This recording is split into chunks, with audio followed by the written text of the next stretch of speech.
ಈಗ ಬೀಳ್ತಲ್ಲ.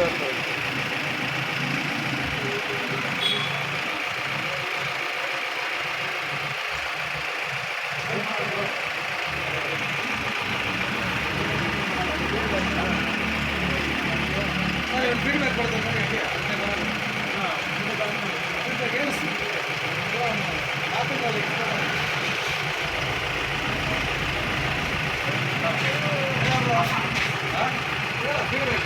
ಎಲ್ರಿಗೂ ನಮಸ್ಕಾರ. ಇದು ನಮ್ಮದು 2ನೇ ಗಾಡಿ ಡಿಕಾರ್ಬನೈಸೇಷನ್ ಬಂದಿರೋದು. ಗಾಡಿ ಪಿಕಪ್ಪು ಮೈಲೇಜ್ ಎರಡು ಫಸ್ಟ್ ಗಾಡಿ ಮಾಡಿಸಿದ್ವಿ. ಪಿಕಪ್ಪು ಮೈಲೇಜು ಪರ್ಫಾರ್ಮೆನ್ಸು ಸೂಪರಾಗಿ ಬರ್ತಾಯಿದೆ. ಇದು ನಮ್ಮದು 2ನೇ ಗಾಡಿ ಚೆನ್ನಾಗಿದೆ. ಎಲ್ಲರೂ ಕಲ್ಪವೃಕ್ಷ ಆಟೋ ಕೇರಿಗೆ ಬನ್ನಿ, ಡಿಕಾರ್ಬನೈಸೇಷನ್ ಮಾಡಿ. ಗಾಡಿ ಸೂಪರಾಗಿರುತ್ತೆ. Thank you.